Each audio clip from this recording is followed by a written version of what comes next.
권 13장 1항 시작합니다. 13장입니다. 맹세, 경솔한 맹세로 불행한 속박을 받은 사람들.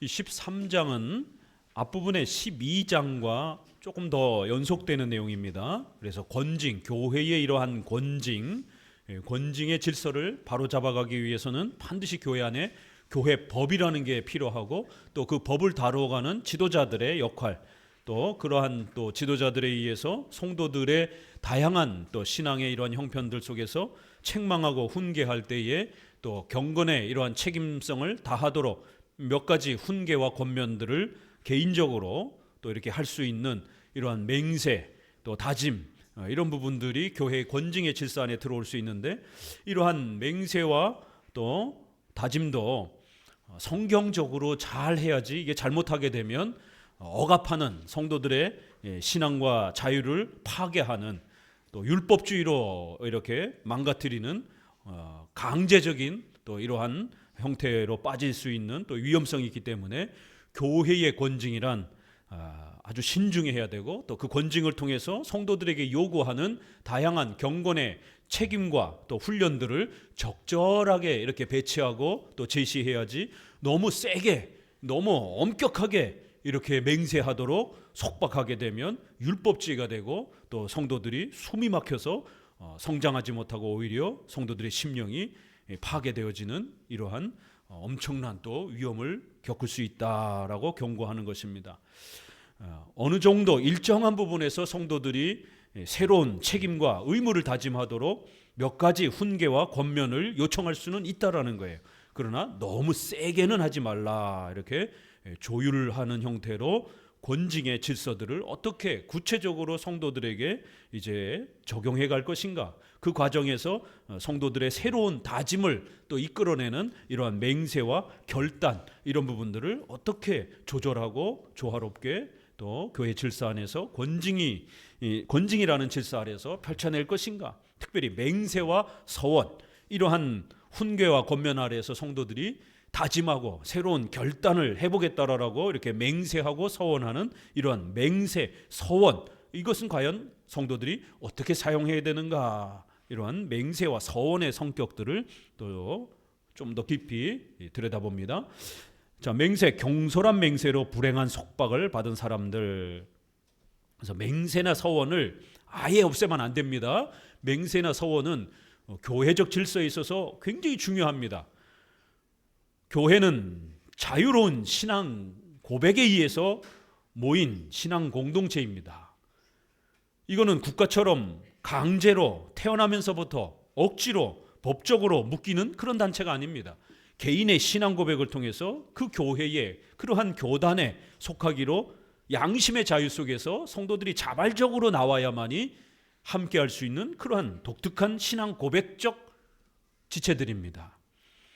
그래서 개별적으로 바른 신앙 고백을 하지 아니하면, 스스로 자원하지 아니하면 억지로 묶을 수가 없는 것입니다. 그렇기 때문에 이러한 맹세와 서원은 여러분이 그 교회와 그 교단에 속하겠다라고 하는 자발적인 맹세와 다짐이 있어야만이 함께할 수 있는 그런 중요한 수단이 되기 때문에, 등록, 입교할 때 성도들 앞에서 고백하고 서약하는 것입니다. 나는 이 공동체에, 이 교회에 들어오겠습니다, 이 교회의 질서를 따르겠습니다 라는 서약을 해야만이 들어올 수 있습니다. 오늘도 이렇게 이제 다음 주에 등록하실 분들 예비 교육을 하면서 서약을 받았습니다. 또 여러분 세례 받을 때도 이제 저는 예수님을 믿겠습니다, 또 이 신앙 공동체 안에 이 교회에 들어오겠습니다, 그럴 때 서약을 해야, 성도들 앞에서 서약을 하고 신앙 고백을 해야 세례를 줄 수 있는 겁니다. 성찬에서도 이제 근신하고 또 더욱 열심히 신앙생활을 다짐하겠습니다 라고 하는 이러한 신앙의 새로운 결단과 다짐이 있어야 또 성찬으로 초대해 줄 수 있는 겁니다. 여러분 직분을 받을 때도 그 직분을 잘 감당하겠습니다 라고 서약을 해야만이 교회의 직분자가 될 수 있습니다. 우리 목사와 장로가 되기 위해서는 교회 헌법에 따라 중요한 신앙의 이 고백에 7대 서약을 해야 됩니다. 이러한 맹세, 서원이 없으면 교회 생활을 할 수가 없습니다. 이렇게 맹세와 서원이라고 하는 것은 우리 신앙의 아주 중요한 깃틀과 수단이 됩니다. 또 사회적으로 나아가 봅시다.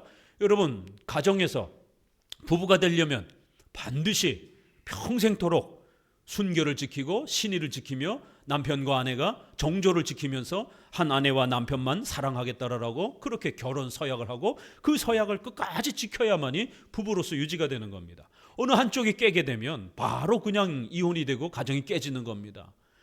자원해서 함께 부부가 된 겁니다. 강제로 묶은 게 아니잖아요. 그래서 반드시 서로 부부로서의 서약을 지켜내야 되는 겁니다. 또 직장에 갈 때도 여러분은 반드시 계약서를 써서 회사가 요구하는 출퇴근 시간을 지키고 그 업무를 감당하겠다고 서약하고 회사는 거기에 준하는 월급을 주겠다라고 서로 계약을 쓰는 겁니다. 맹세와 서원과 약속이 되지 않으면 가정, 국가, 사회 또 우리가 부동산 거래부터 시작해서 우리의 모든 일상의 거래가 유지가 될 수가 없습니다. 그렇기 때문에 맹세와 이러한 서원은 분명히 교회적으로도 사회적으로도 필요합니다. 그러나 이것이 남용이 돼가지고 너무 억압적으로 이렇게 또 교회 안에서는 비성경적인 것을 요구한다든가 할 수 없는 것을 요구한다든가 자유를 무시하면서 요구한다든가 이러면 잘못된 겁니다.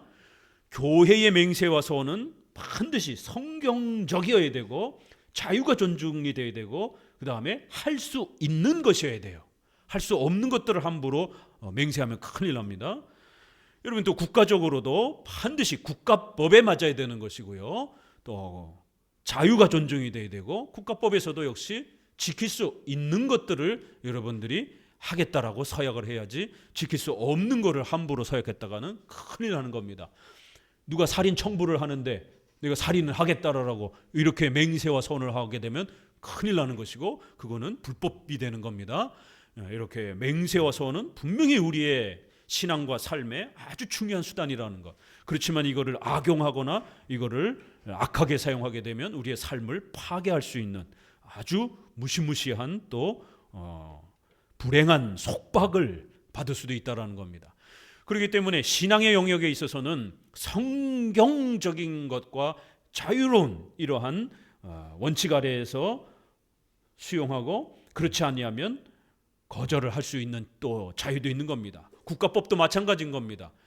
적어도 국가법에 위배가 되지 않아야 되고 또 우리 양심의 자유, 도덕, 양심에 벗어나지 않는 그러한 언론, 출판, 집회, 종교의 자유를 침해하지 않는 이런 국가법에서 존중하는 대한민국의 시민으로서의 이러한 기본 헌법에 보장하는 이러한 자유를 벗어나지 않는 범위 내에서 우리가 국가에 순종을 해야 하는 것이지 국가가 이거를 과도하게 침해해서 우리에게 다가온다라면 얼마든지 저항하고 국가의 그러한 요구들을 거부할 수 있고 포기할 수 있는 것입니다.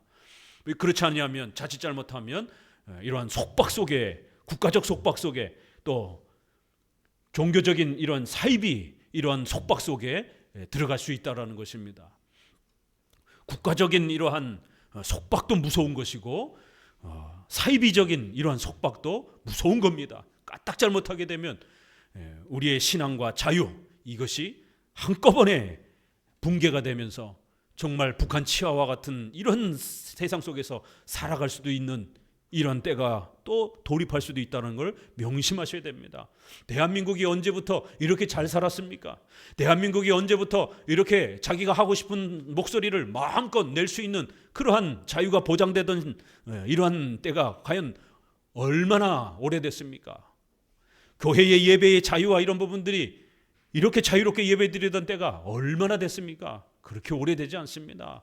우리 할머니, 할아버지 세대만 해도 예배드리면 잡혀가기도 하고 감옥에 갇히기도 하고 조선시대의 유교 문화의 그 마지막 구한말 시대도 교회에 숨어서 다녀야 되고 피난 다니면서 또 교회 다녀야 되고 세례 한번 받으려면 숨어 다녀야 되고 이런 일들이 100년도 안 됐습니다. 그 얘기는 신앙의 자유와 삶의 자유란 우리 선조들의 피눈물 나는 희생과 죽음의 이러한 대가로 우리가 얻은 겁니다. 6.25 전쟁, 일제치하의 이러한 또 저항, 이런 수많은 저항들을 통해서 선조들의 피와 희생의 덕분으로 얻은 것이지 그냥 저절로 얻은 게 아닙니다. 노예처럼 살던 조선시대의 그러한 봉건주의적 삶이 지난 지가 엊그제입니다. 또 예배를 드릴 수 없는 이러한 무시무시한 공포 속에서 살아가던 게 엊그제입니다. 성도들이 정신 차리지 않으면 또다시 국가적인 속박, 신앙적인 이러한 또 사이비적인 속박 아래 다시 또 붕괴되어질 수 있다는 것을 명심하셔야 됩니다. 그래서 이러한 선조들의 이러한 글들을 우리가 다시 읽으면서 맹세와 서화는 분명히 국가적이든 교회적이든 합법적인 거는 우리가 반드시 해야 됩니다. 국가적 책임과 의무를 다하는 거고, 교회적인 또 신자로서의 책임과 의무를, 합법적인 맹세와 책임을 잘 감당하는 겁니다. 그러나 비성경적인 것, 불법적인 것, 국가 부분에 있어서 도덕과 양심을 어긋나는 이러한 요구들은 절대로 수용해서는 안 됩니다. 그 권력의 힘이라든가 교회의 이러한 또 사이비적인 이러한 그 신앙적 권력이라든가 이런 것들은 항상 무서운 힘이 있기 때문에 그거를 독점하는 자들이 결국 시민과 성도들을 지배해서 자신들의 야욕을 채우고 자신들의 야망을 또 자신들의 이득을 채우려고 하는 이런 유혹이 인간의 본성 안에는 권력에 대한 욕심, 돈에 대한 욕심, 성욕에 대한 욕심, 이러한 수많은 욕구들이 있기 때문에 함부로 이러한 그 선을 양보하게 되면 결국 시민이나 성도들은 어마어마한 속박 속에서 살아가게 된다는 겁니다.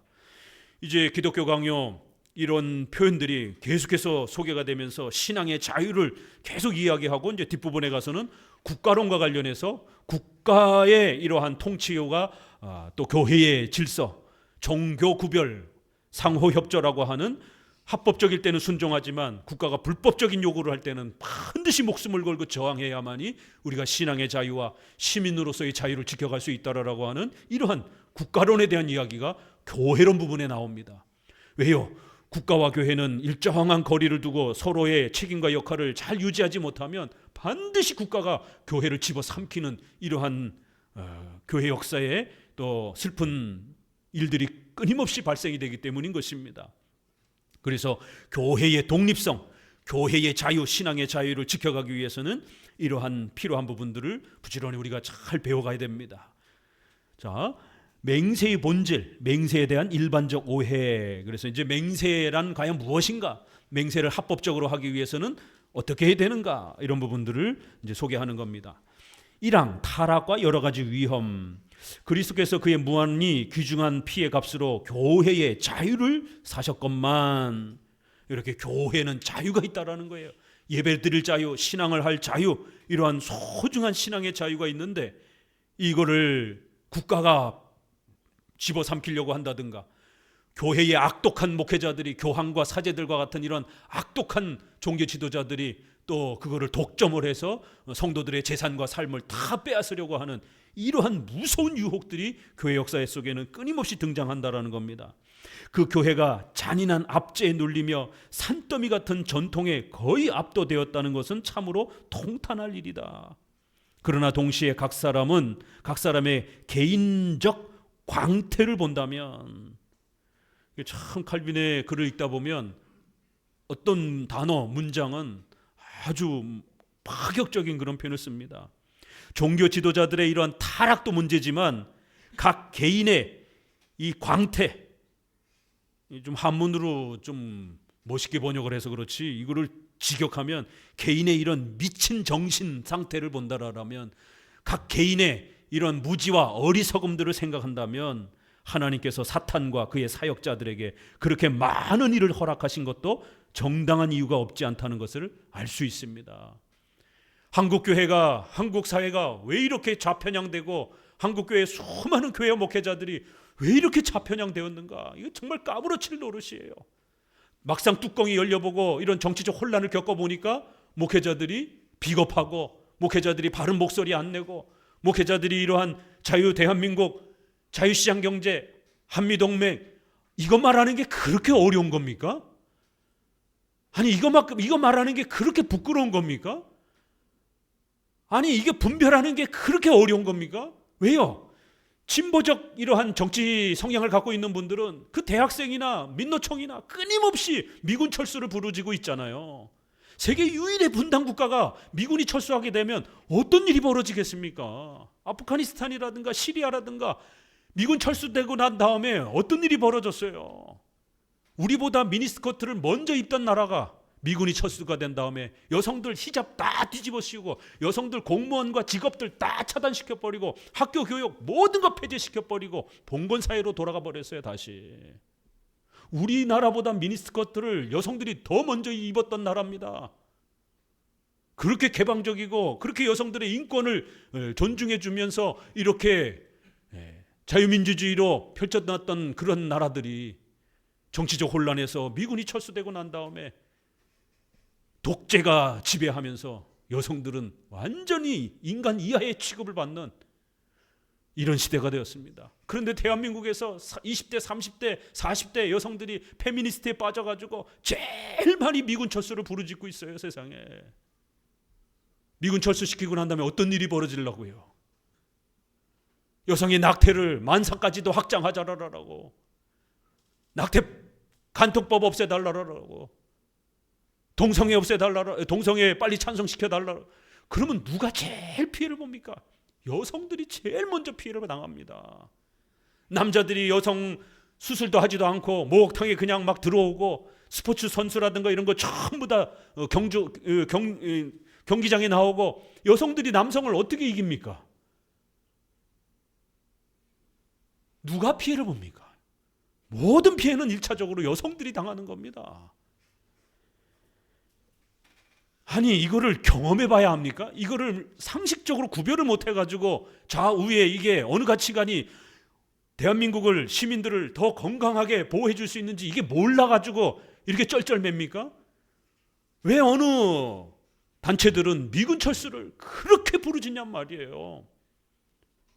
미국을 주적처럼 그렇게 여기고, 그럼 미군이 철수되고 나면 대한민국이 천국이 됩니까? 그러면 이런 부분에서 교회가 시민이 가지고 있는 이러한 자유를 어떻게 지켜야 될 것인가? 시작하자마자 지도자들의 그런 악독한 독재에 대한 욕망도 문제지만 이 시민들의 개인의 광태, 이 무지와 어리석음, 미친 정신들 때문에, 미친 마음들 때문에 하나님은 사탄이 그들을 지배하도록 허용하신다라는 거예요. 징계하시기 위해서.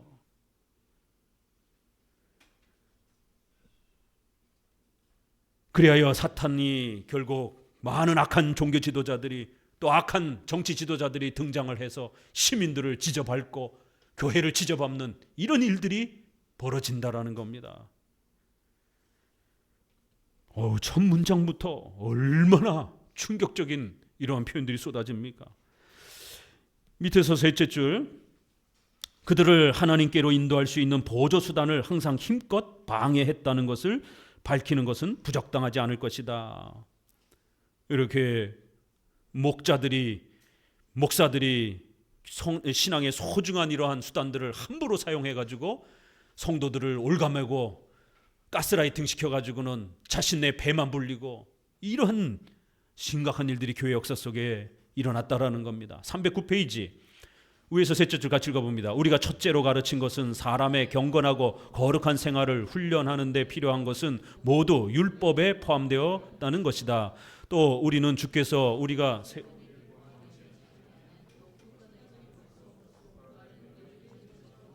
하나님의 뜻에 대한 단순한 복종에 포함시키셨다고 가르쳤다.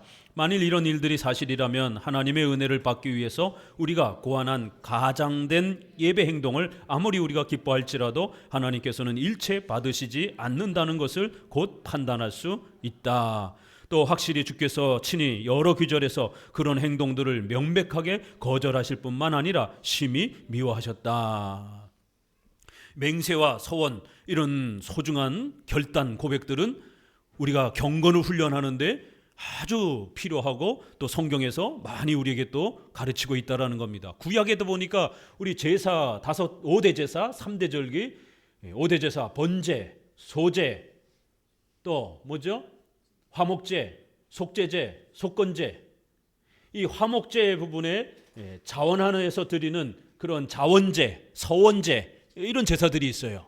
이런 부분들이 오늘날 와서는 우리가 자원해서 뭔가를 하나님 앞에 또 이렇게 감사, 헌금이나 또 이런 결단과 고백으로 할 수 있는 또 이런 여러 가지 형태로 지금도 여전히 남아 있는 겁니다. 형식은 바뀌었지만, 그래서 성경을 통해서 우리가 잘 배우면 된다라는 겁니다. 이런 맹세와 서원에 대한 기준도. 그 아래 둘째 줄 아래 그리스도인들이 맹세를 하는 것은 옳은 일인가? 맹세는 어느 정도 구속력이 있는가? 이렇게. 자, 그래서 기독교 교파에는 이 맹세와 서원에 대한 양극단이 있습니다. 맹세와 서원은 아주 악한 것이다. 절대로 하면 안 된다. 복음서에 보면은 너희는 맹세하지 말라. 예나 예 하고 아니면 아니요 하라. 이런 약간 맹세를 부정적으로 이렇게 묘사하는 신약의 표현들이 있어요. 그러다 보니까 제세례파, 경건주의 쪽에서는 어떤 맹세도 하지 말라 이렇게 표현을 합니다. 그러나 그거는 율법주의 바리새인들에 대한 그 지나친 억압에 대해서 책망을 하는 그 문맥 아래서 읽어야 되는 겁니다. 또 여러 성경에서는 맹세와 이런 부분들을 요구하고 있고 또 그러한 부분에 참여하는 것에 대해서 합법적이라고 국가의 맹세를 요구하는 이런 많은 책임, 국방의 책임, 교육의 책임 이런 많은 맹세들을 요구할 때 합법적인 겁니다. 그런 책임 우리가 감당하는 게. 또 신앙적인 맹세도 얼마든지 합법적인 거는 신앙적인 것이에요. 악한 것을 하지 말라 이런 것입니다. 또 반대로 극단적인 건 로마 카톨릭처럼 할 수 없는 것들을 갖다가 평생 혼자 살아라. 또 금식을 40일까지 이렇게 해라. 이런 사순절, 이런 여러 가지 형태의 불가능한 것들을 또 온갖 맹세로 올가면은 이러한 또 극단적인 맹세도 문제가 되는 것이죠. 그래서 양극단을 배제하고 성경적인 것도 국가법의 범위 내 안에 있는 것, 우리가 할 수 있는 것, 이런 자유를 존중하는 맹세들은 우리 신앙생활하는데 아주 큰 도움이 된다라는 겁니다. 밑에서 다섯째 줄, 각처에서 모든 백성이 하나님의 법을 무시하고 꿈에서 생각난 것이면 무엇이든지 열광적으로 맹세했다. 이런 소중한 맹세가 로마 카톨릭 시대로 들어오면서 결국 아주 악한 형태로 망가졌다라는 거예요. 2항 310페이지, 우리가 맹세하는 상대는 하나님이시다. 첫째 줄, 어떤 맹세가 합당하며 어떤 맹세가 나쁜 것인가를 실수 없이 결정하기 위해서는 다음 세 가지 점을 고려하는 것이 좋습니다. 첫째, 누구를 상대로 맹세하는가. 둘째, 맹세하는 우리는 누구인가. 셋째, 어떤 의도로 맹세하는가. 그래서 항상 이 세 가지를 잘 살피면서 맹세에 참여하시면 됩니다. 교회의 공적인 그러한 맹세의 요구는 거기에 맞춰서 하시면 되고요. 또 제가 개인적으로 우리 성도들을 신방할 때에 섭리를 헤아려 살펴보고 우리 성도들에게 이런 걸 한번 해봅시다 라고 권면하는 내용들이 있어요. 믿음으로 좀 한번 결단하고 해보시지요 라고 이렇게 우리 성도들에게 신앙이 성장하도록 또 용기 있게 나오도록 이렇게 맹세와 또 때로는 서원을, 결단을 이렇게 목회자가 개인적으로 또 이렇게 권면할 때가 있습니다. 그럴 때 이 세 가지 기준을 항상 고려하면서 살펴주는 겁니다. 그러면 또 그런 개인적인 또 이러한 맹세와 서원에 대한 요구들은 또 자신의 형편에 맞게 잘 판단해서 결단하고 또 나아가게 되면 아주 큰 또 신앙의 열매, 또 의식주에 대한 이런 열매가 여러분에게 또 따라 붙는 겁니다. 첫째, 같이 읽어봅니다. 첫째 점은 우리가 하나님을 상대로 한다는 것을 깨닫도록 하기 위한 것이다. 그러니까 비성경적인 거를 함부로 맹세하면 안 된다라는 거예요. 성경에서 하나님이 요구하시는 십계명과 관련된 그런 많은 의무들은 우리가 맹세하고 결단하고 좀 더 하나님 앞에 서원이라는 형태로 의지를 더욱 이렇게 굳게 하는 건 괜찮아요. 그렇지만 비성경적인 건 안 된다라는 겁니다. 로마서 14장 23절 그 중간쯤에 그 위에 둘째 줄 위로 둘이요. 그러므로 하나님께서 어떻게 평가하시리라는 증거가 없는 일을 우리의 마음대로 맹세해서는 안 됩니다. 믿음으로 하는 것이 아니면 죄가 되기 때문입니다. 밑에서 둘째 줄, 우선 하나님을 모시고 하나님의 말씀에서 선한 일과 무익한 일에 대한 명령을 받아야 합니다. 하나님을 대상으로 하기 때문에 성경적인 것이어야 된다라고 말씀을 드린 겁니다. 사망, 맹세하는 사람. 자, 맹세 문제에서 생각해야 될 둘째 점은 바로 우리 맹세하는 우리 자신을 생각해야 된다라는 거예요. 우리 인간이 할 수 없는 것을 함부로 해서는 안 된다라는 거예요. 인간은 한계가 있잖아요. 또 의식주가 필요한 존재입니다. 이런 인간의 한계를 잘 고려하면서 맹세를 해야지 마치 슈퍼맨인 것처럼 이렇게 맹세를 하면 큰일 납니다. 즉 우리는 우리 자신의 힘을 헤아려야 하며 우리의 소명을 생각해서 하나님께서 주신 자유의 복을 무시해서는 안 된다. 자기 힘으로 할 수 없는 일이나 자기의 소명과 상충되는 일을 맹세하는 사람은 경솔한 것이다. 쭉 내려오셔서 두 번째 단락, 내가 여기서 말하려고 하는 것은 같이 읽어봅니다. 하나님께서는 우리에게 은사를, 우리의 맹세도 그 분량에 맞도록 하라는 것뿐이다. 그렇게 하지 않고 하나님께서 허락하시는 범위를 넘어 너무 많은 것을 약속한다면 그것은 무모한 짓이 된다. 이렇게 하나님이 우리 인간에게 주신 그러한 범위 내에서 우리가 결단하고 더 잘 해보겠다라고 하나님께 약속하는 겁니다. 개인적인 이러한 맹세, 서원 왜 중요하냐면 저도 2번이나 죽을 고비를 넘기면서 그때 하나님 앞에 서원한 겁니다. 하나님, 병을 치료해 주세요. 하나님, 살려만 주시면 저는 앞으로 장로교 목사로서 장로교를 지키는데 한평생 살아가겠습니다. 다른 것 보지 않고 오직 장로교 신앙을 외치는데 한평생 살아가겠습니다. 더하여 준 인생으로 알고 하나님 살려만 주시면 반드시 이 사명 감당하겠습니다. 그렇게 서원했습니다. 제가 30살 그쯤에 제 1년 선배가 백혈병으로 돌아가셨습니다. 저도 백혈병 비슷한 그 피와 관련된 질환에 같이 걸려가지고 둘 다 사경을 헤맬 때 1년 전에 선배가 돌아가셨습니다. 애들도 비슷해요. 그때 5살, 3살 이럴 때 같이 애들도 어울리고 이렇게 식사도 하고 이랬던 친했던 선배인데 하나님께 살려달라고 간절히 구한 겁니다. 하나님 살려만 주시면 하나님 일을 하겠습니다. 예, 이런 서원들이 필요한 거예요. 왜 우리가 살아야 되는가? 왜 하나님이 여러분에게 재정을 주셔야 되는가? 왜 여러분의 취업을 허락해 주셔야 되는가? 그 이유를 분명하게 공적인 사적인 목적이 다 들어와야 됩니다. 내 개인의 사적인 목적만 이야기하게 되면 그건 이기주의, 개인주의, 자기 욕심만을 채우려고 하는 것이죠. 공적인 목적이 있어야 돼요. 여러분 왜 재정이 필요합니까? 여러분 왜 건강이 필요합니까? 그거 받아서 뭐 하려고요? 해외여행 다니면서 교회도 안 나오고 그냥 놀러나 다니고 이러려면 하나님 안 주시는 거예요. 반드시 하나님의 나라를 위해서 하나님 회복해 주시면, 저에게 재정을 주시면 이렇게 쓰겠습니다. 이렇게 살아가겠습니다. 맹세와 소원이 필요한 겁니다. 왜요? 인간은 나태하고 게으르잖아요. 오늘 12지파에서도 본 것처럼 그 엄청난 재능을 갖고도 나태하고 또 기회주의적으로 이렇게 살아가는 사람들이 얼마나 많습니까? 이게 인간이 연약하기 때문에 그래요. 그래서 하나님은 때로는 우리의 삶에 브레이크를 걸고 어려움을 주셔서 맹세와 서원을 하게 만드는 겁니다. 그래서 하나님 도와주셔서 이번에 회복만 되면 하나님 정신 똑바로 차리고 이렇게 살아가겠습니다. 맹세 서원 좀 해야 될 분들이 좀 많이 계신 것 같아요. 결단 좀 하셔야 됩니다. 용기를 갖고 전능하신 하나님이 도와줄 줄로 믿고, 저도 2번이나 그렇게 사경을 헤매고 하나님 앞에서 이렇게 서원하면서 새 삶을 얻었잖아요. 우리 여기 몇몇 분하고 이렇게 개척을 할 때에 지난 30년 전에 이제 27년 지났고 이제 12월 달 지나면 내년이면 28년째입니다. 도대체 이게 언제 교회가 자립을 하는가? 10명도 안 되는 목회자 가정과 우리 3분 4분 이렇게 계실 때 이러다가 교회 문 닫는 것 아닌가? 어떻게 이 교회를 유지할 수 있을까? 하나님, 교회가 자립해 가야 되겠습니다. 왜 교회가 자립해야 되는가? 스스로 묻는 거예요.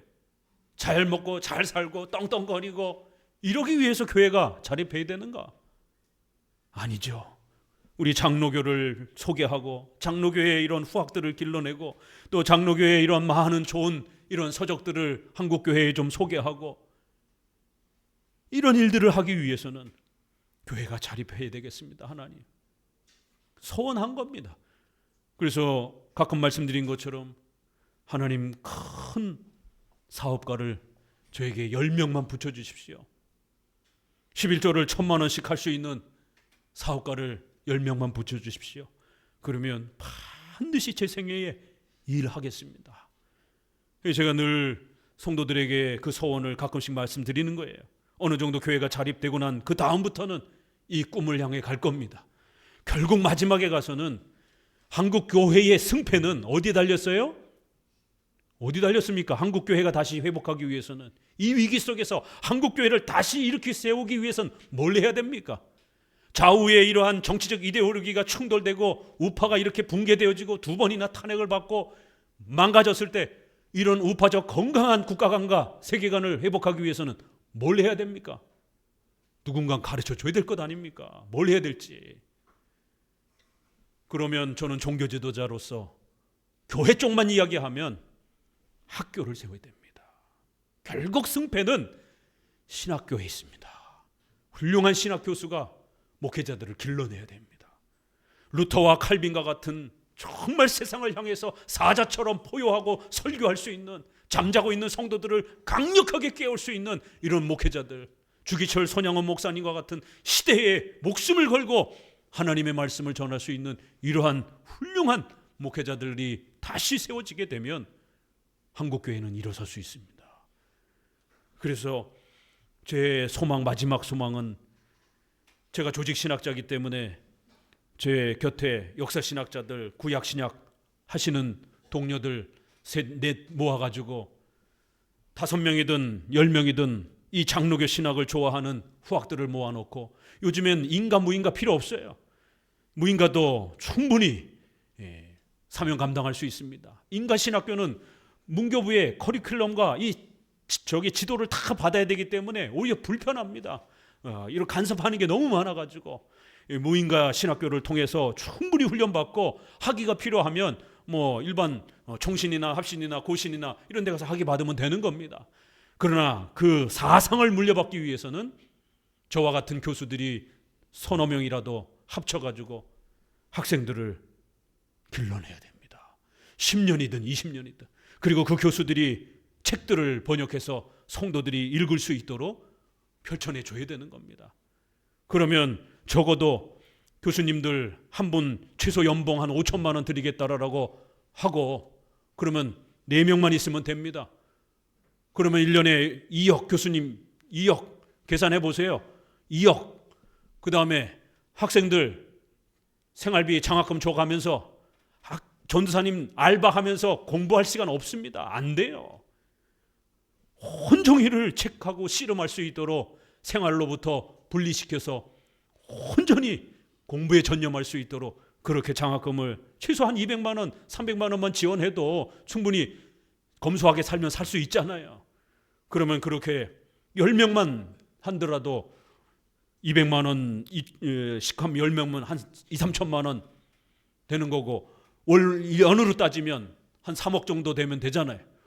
5억만 있어도 일단 학생들이 연 5억만 계속해서 들어오는 재정적 순환을 맞춰놓으면, 최소로 해서 5억만 맞춰놔도 이러한 소중한 일들을 유지시킬 수 있는 겁니다. 이게 뭐 대단히 뭐 100억, 1000억씩 아니라 이 정도만 해도, 그리고 또 그 다음에 5억, 10년만 해도 50억인 겁니다. 이건 누가 혼자 감당하실 수도 있는 그런 정도의 재정인 거예요. 목사님, 이러한 우리 장로교의 미래를 위해서 하나님 100억 쓰세요 라고 법인으로 장학재단 딱 만들어 놓고, 그러면 얼마든지 가능한 겁니다. 이렇게 미래를 다시 준비하지 아니하면 지금 이 붕괴된 한국교회 어떻게 다시 이렇게 세울 겁니까?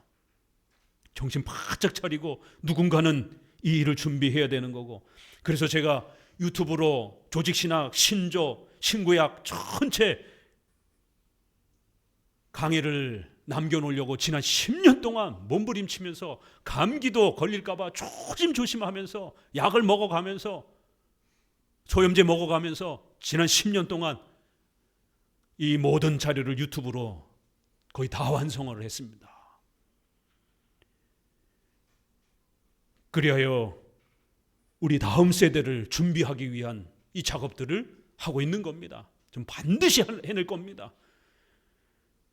하나님께서 정말 그러한 큰 재정을 움직일 수 있는 사업가를 제 곁에 10명만 붙여주시면 충분히 가능한 일이기 때문에 처음부터 하나님 앞에 그렇게 서원하면서 기도했고, 야, 이게 도대체 언제 될 건가 라고 그렇게 막막하게 생각했지만 벌써 이제 교회가 100명 가까이 이렇게 정말 기적과 같이 자립되어지는 숫자로 이제 교회인들이 형성이 되어져 가고 있습니다.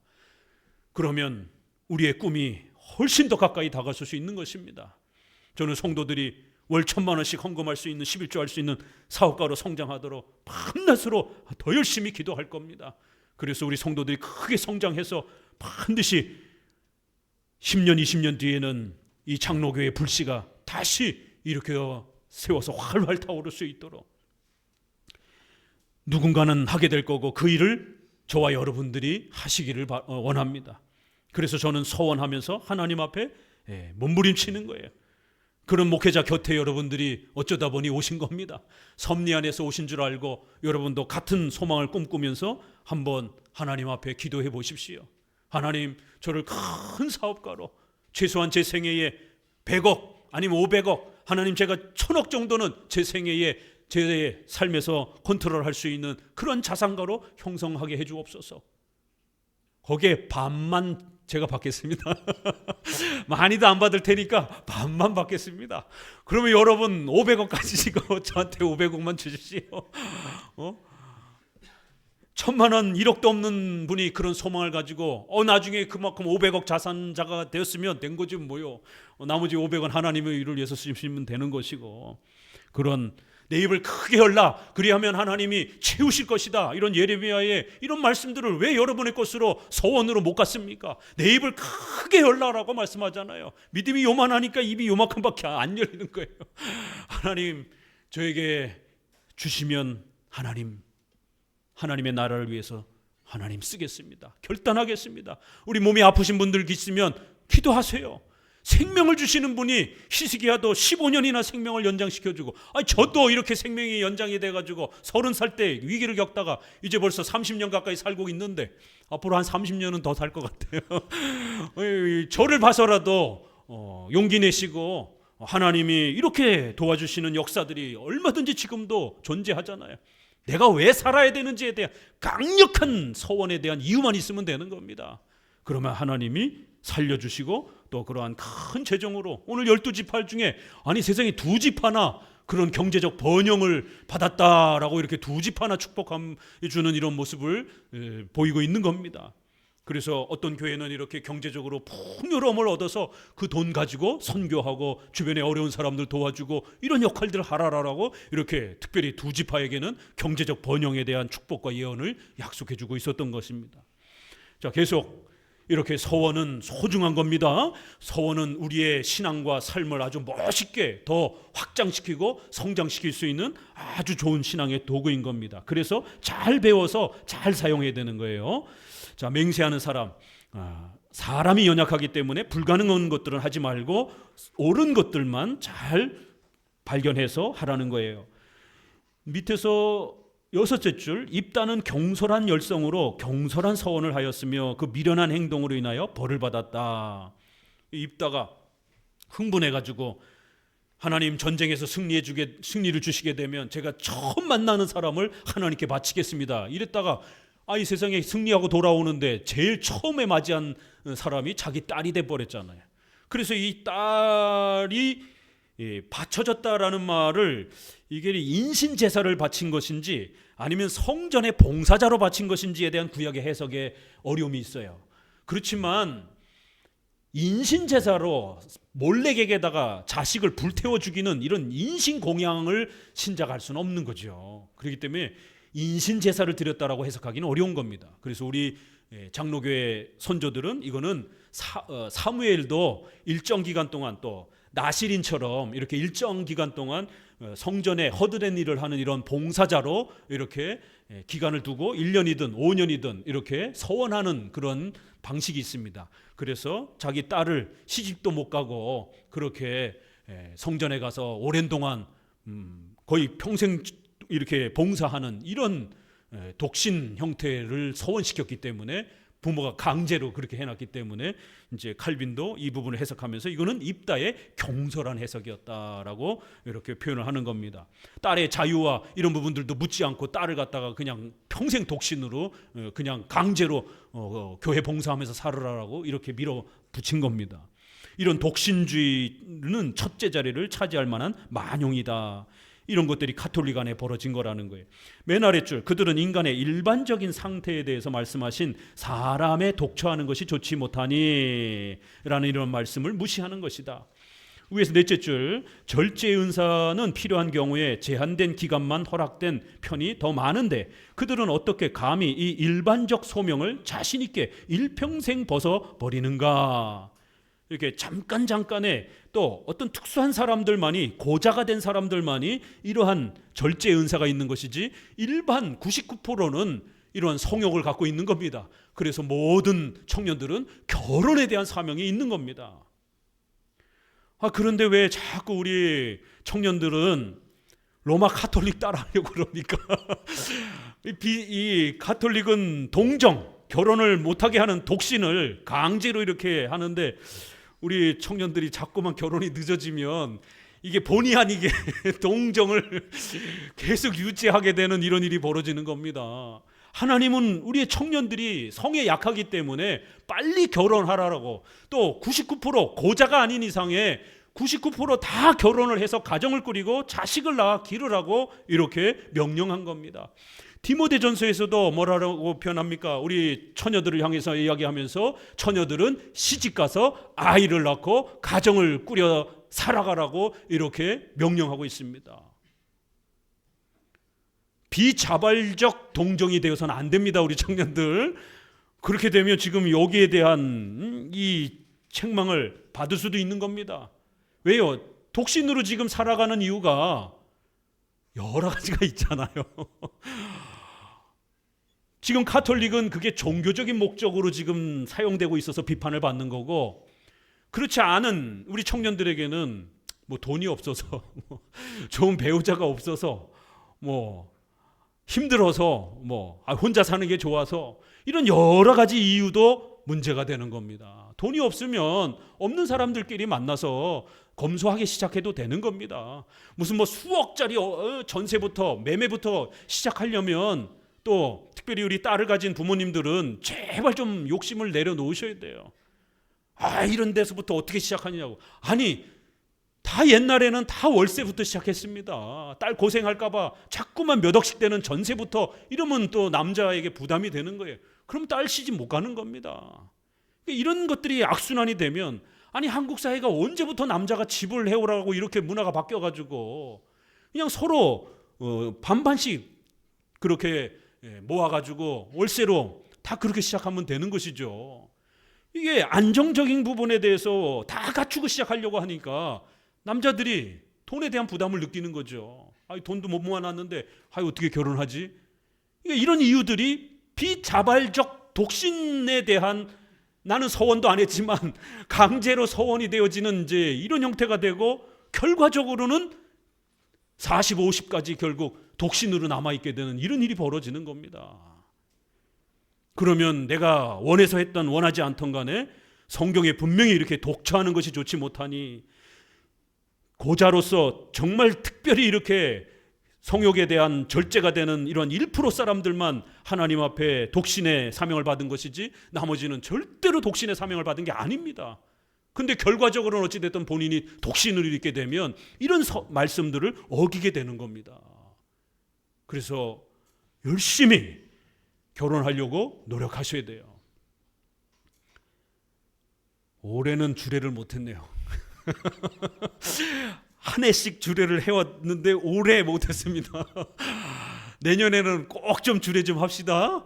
우리 청년들 없으면 없은 대로 조금 성격이 조금 마음에 안 들더라도 이러한 장로교 신앙 또 이러한 보수 우파적인 이런 또 세계관을 갖고 있는 분들 만나기가 쉽지 않습니다. 그럼 이 정도 세계관이 비슷하면요 거의 80-90% 상당히 세계관이 일치됐습니다. 그냥 아무나 그냥 이렇게 막 눈 감고 이렇게 해집다가 다 걸려도 괜찮아요. 안전하게 이혼 안 하고 살아갈 수 있습니다. 이 정도 범위 내에서는 옛날에도 다 중매 결혼으로 결혼했는데 뭐가 두렵습니까? 이 정도 울타리 안에 있으면 아무나 하고도 사세요. 좀 제발 좀. 제가 저기 신천지처럼 통일교처럼 강제로 그냥 둘이 살아 이렇게 교주처럼 해야 되겠습니까?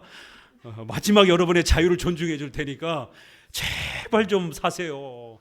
너무 계속해서 이렇게 조건을 높이다 보면 비자발적 독신주의가 될 수 있습니다. 이거는 불가능한 겁니다. 인간이 이걸 지킬 수 없는 겁니다. 그렇게 되면 자꾸 성욕과 관련해서 범죄하게 되고 더 위험에 처하게 되는 거예요. 하나님이 주신 안전한 이 울타리는 이유가 있어서 준 겁니다. 가정은. 그러면 빨리 결혼 안으로 들어가서 또 자식을 키워서 훌륭한 우리 신자로서 교회에 자꾸 신자를 만들어줘야 되는데 신자가 안 만들어지면 교회는 저절로 소멸됩니다. 이렇게 우리 또 아기 하나가 이 땅에 오면서 우리 또 신자 한 명이 늘었잖아요. 올해 내년에 둘이 예약되어 있고 이렇게 자꾸 신자를 만들어줘야 될 사명도 있는 겁니다.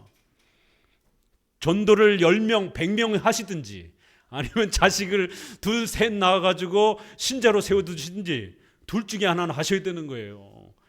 자, 계속 읽어갑니다. 자, 이런 완고한 행동을 하면서 하나님의 도움을 기대해서는 안 된다.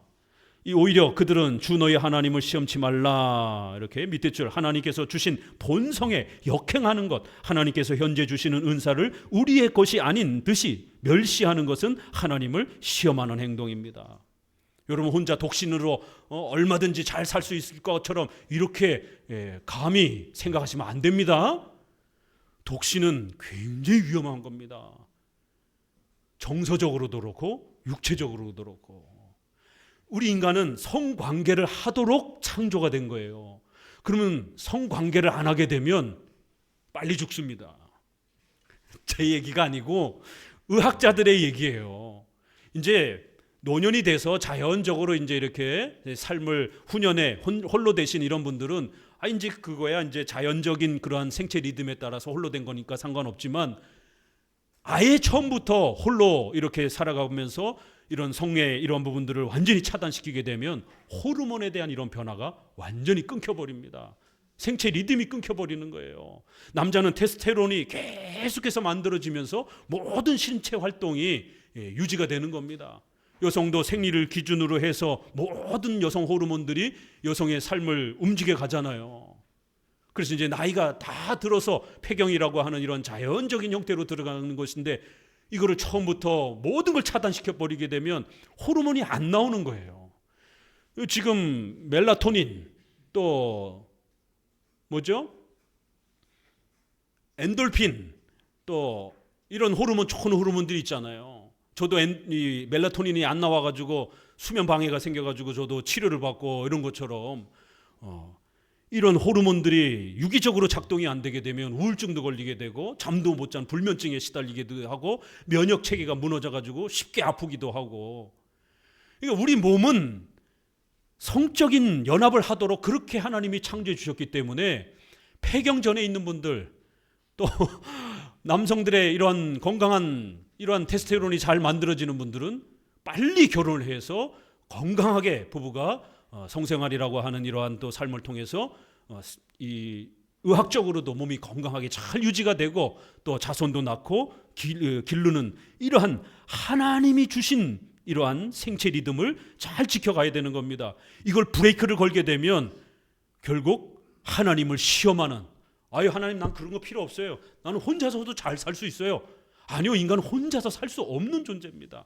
특별히 여성들이 혼자 오래 있게 되게 되면 여성은 신체 호르몬적으로도요, 의학적으로 이 우울증을 많이 겪습니다. 여성은 신체적으로 근육이 약하기 때문에 오랜 세월 동안 노동을 할 수가 없습니다. 남자들이 훨씬 더 오랫동안 노동을 하는데 최적화되어 있잖아요.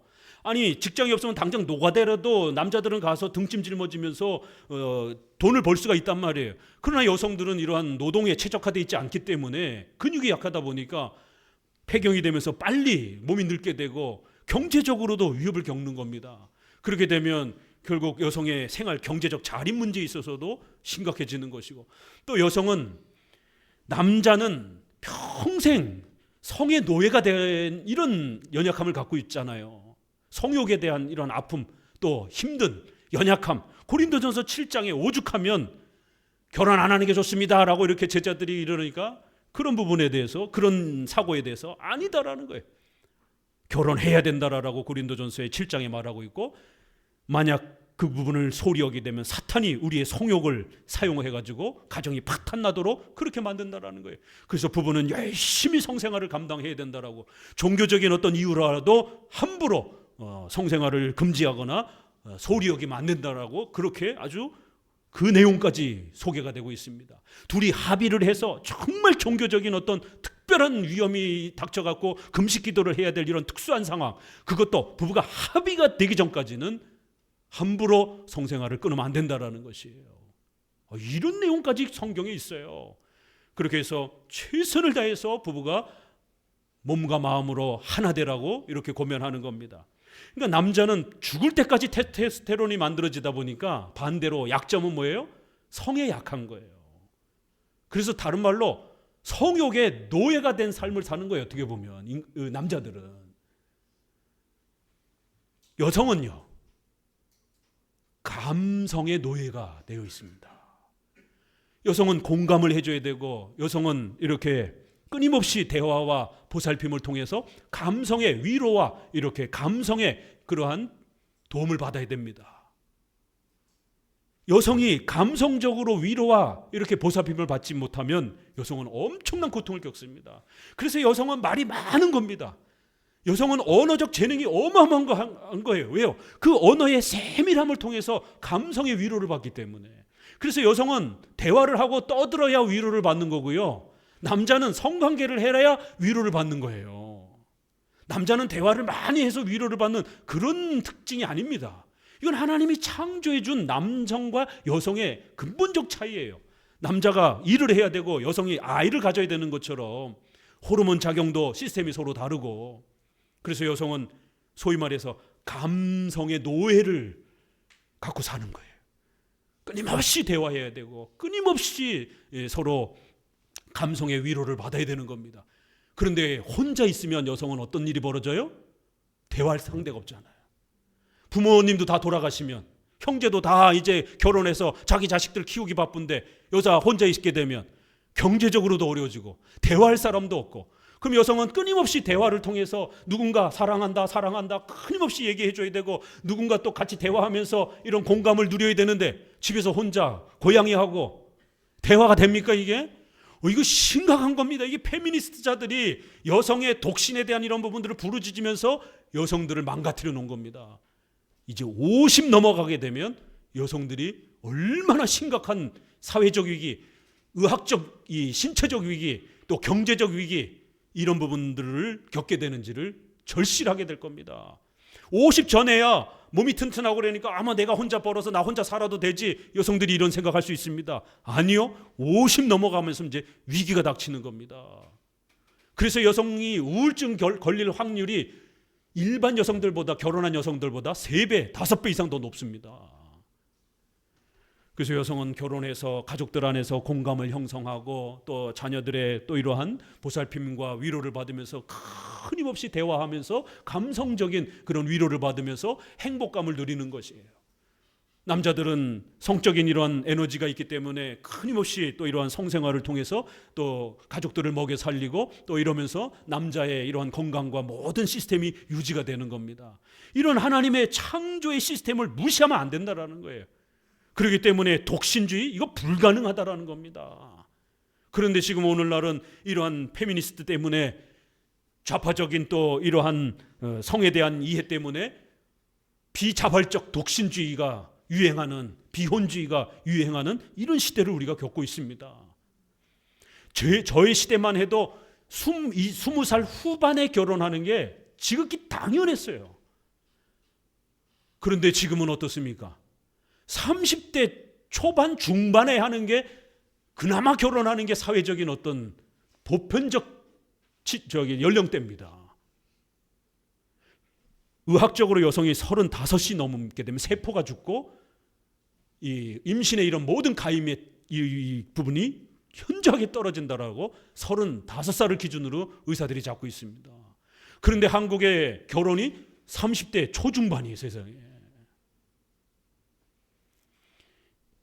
20대 후반이 중반 결혼에 훨씬 더 최적화된 연령입니다. 생리적으로. 그러니까 이러한 인간의 먹어야 되는 욕구, 또 성생활의 가정을 통한 이러한 성에 대한 이런 욕구, 잠에 대한 욕구, 또 경제적 이러한 자립에 대한 이런 욕구, 이거는 하나님이 인간에게 주신 기본 질서예요.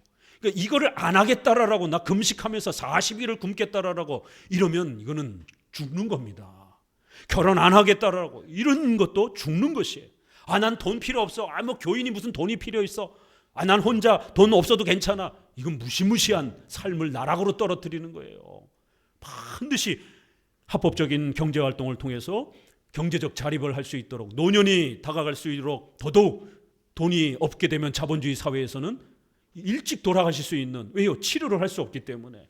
그래서 열심히 돈을 벌고 저축하고 아끼고 이렇게 살아야 됩니다.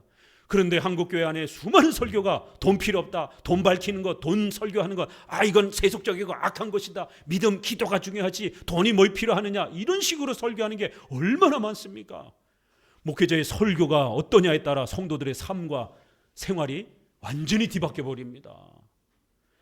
이렇게 독신주의, 또 이러한 경제적 필요 없음, 청빈, 이런 극단적인 인간이 할 수 없는 이런 것들을 함부로 맹세와 서원으로 요구하면 큰일 난다라는 거예요. 성경의 히브리서 13장 4절에 모든 사람은 혼인을 귀히 여기라, 이런 표현. 창세기 2장 22절에도 결혼은 하나님이 제정하신 성은, 부부의 성은 거룩한 것이다라는 것. 근데 가톨릭은 이렇게 독신 생활을 찬양하기 위해서 결혼을 오염처럼 부른다. 결혼을 아주 더러운 것처럼 취급한다. 이 페미니스트에 의해서 결혼을 마치 독박 쓰는 것처럼, 여성이 성의 노예가 되는 것처럼, 이런 식으로 여성의 이러한 성에 대한 부분들을 아주 혐오처럼 이렇게 표현하는 이런 다양한 성에 대한 혐오 사상들은 굉장히 위험한 겁니다. 자, 넘기셔서 313페이지로 가셔서 위에서 넷째 줄 같이 읽어봅니다. 우리의 자유를 멸시하지 말라고 우리가 말한 것은 설명이 없이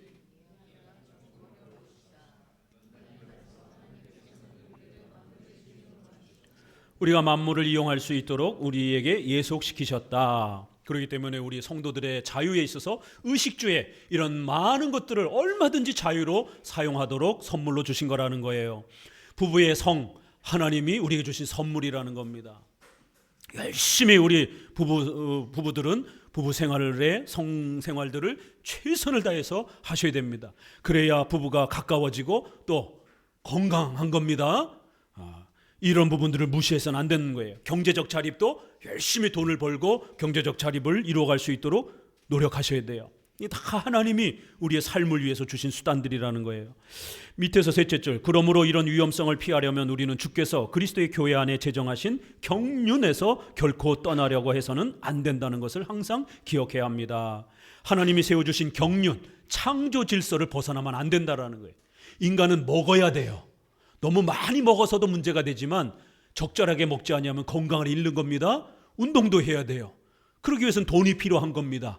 그래서 자신의 삶을 꾸려갈 수 있는 경제적 자립을 반드시 해야 되는 거고, 또 아이를 낳고 키우는 이런 과정에서도 반드시 부부는 이렇게 출산하시는 분들 있잖아요. 출산 전후를 통해 가지고 까딱 잘못하면 이 섹스 리스 부부들, 자칫 잘못하면 오랜 세월 동안 1년, 2년 동안 부부가 성관계가 없게 되면 그게 3년, 5년, 10년씩도 가기도 합니다. 그렇기 때문에 산부인과, 비뇨기과 이런 부분들을 열심히 공부해서 이 출산 전후를 통해 가지고 부부관계를 어떻게 또 잘 유지해야 되는지 이런 것도 공부하셔야 돼요. 경제 공부도 해야 되는 것처럼 이 산부인과, 비뇨기과 이러한 부분들도 잘 공부를 하셔야 되는 겁니다. 이때 깜빡 잘못해가지고 서로 애 키우고 막 이러다가 불편해가지고 멀리하고 이렇게 되게 되면 자칫 잘못하면 성생활을 잃어버리는 그런 30대 40대에 전 세계에서 한국의 부부가 섹스리스 부부가 제일 높습니다. 목사님이 무슨 설교 중에 무슨 이런 단어들이 나오는가. 우리 장로교는 돈 얘기도 해야 되고 성 얘기도 해야 되고 내 집 마련 얘기도 해야 되고 국가에 대한 이야기도 해야 되고 우리의 의식주에 필요한 성경적인 십계명에 간음하지 말라 이야기가 있잖아요. 성에 대한 얘기가. 도적질하지 말라 돈에 대한 얘기가 있잖아요. 5계명의 질서를 지켜라. 이러한 창조적 질서에 대한 이야기들이 국가, 직장, 사회 속에서 우리가 어떻게 질서를 지켜야 되는가 이런 얘기들이 있잖아요. 그렇기 때문에 이런 성경적인 하나님의 뜻을 잘 소개해 줘야 되는 겁니다. 그래야 여기에 부딪히는 맹세와 선을 멀리할 수 있는 겁니다. 분명히 하나님이 우리에게 선물로 주신 것을 갖다가 함부로 없애버리고 이러면 큰일 난다라는 거예요. 4항 의도에 따른 맹세를 분류하다. 이 셋째 점에서 하나님의 인정을 받으려면 맹세하는 의도가 중요하다. 같이 읽어봅니다. 하나님께서 보시는 것은 속마음이지 겉모양이 아니므로 같은 일도 마음에 가진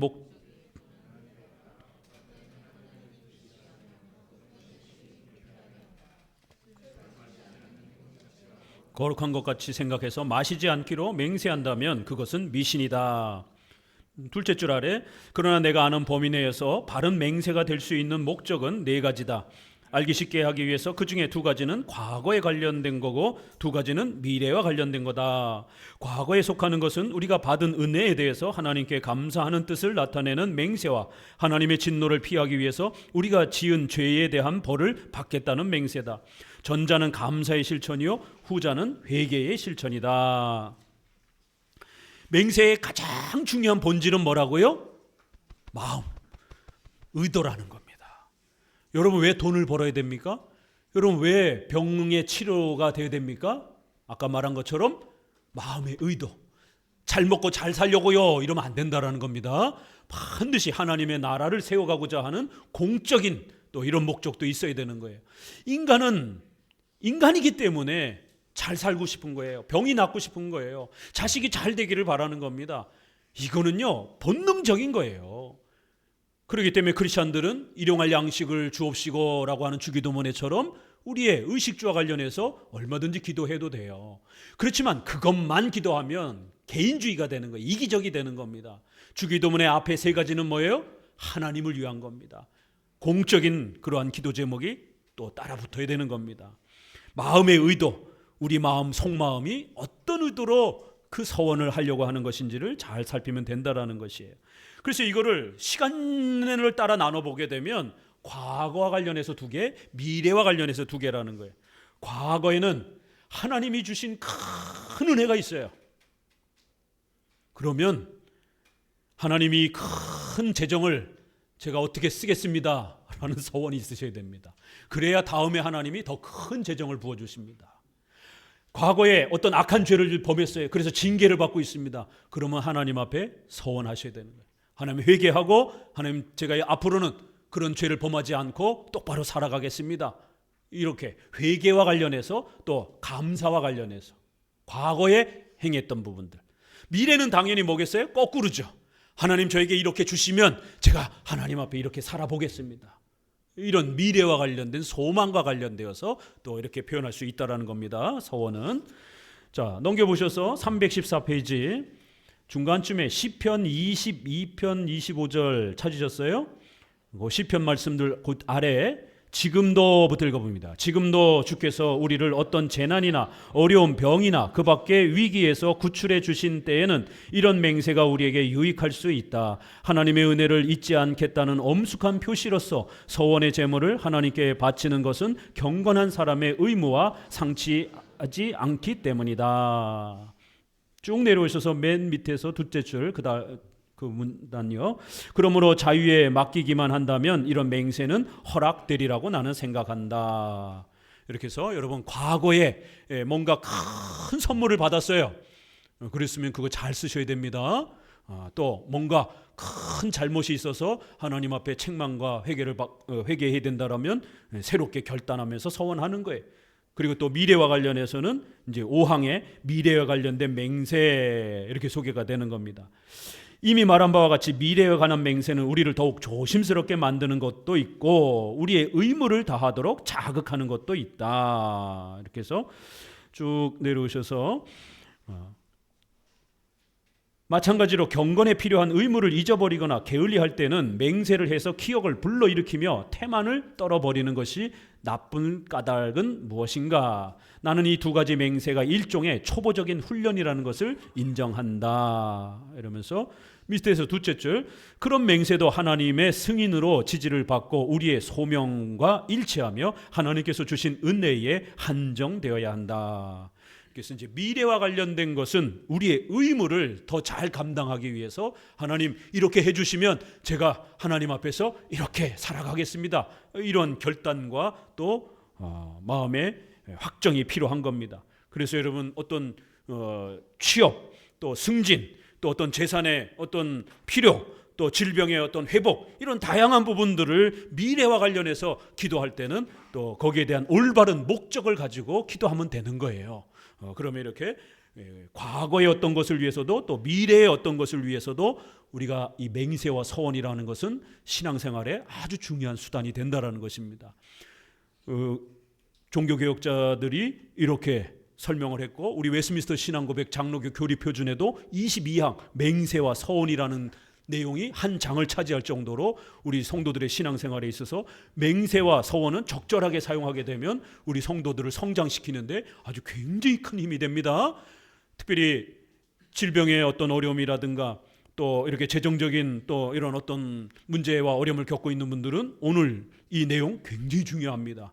이걸 통해서 여러분의 삶을 더 업그레이드 시킬 수 있는, 성장시킬 수 있는 아주 중요한 수단이 된다는 겁니다. 한번 해보세요. 믿고 실천해 보세요. 그래서 과거든 미래든 여러분의 필요에 따라서 하나님 저에게 이렇게 새롭게 힘을 주시면, 열매를 주시면 반드시 저는 하나님 앞에서 이러한 소원을 성취해 보겠습니다. 그 마음의 소원이 방향이 옳고 성경적이면, 그리고 끝까지 인내하고 지켜내시면 반드시 역사가 일어납니다. 함께 신뢰하시고 또 우리가 함께 바라보면서 가봅시다. 기도합니다.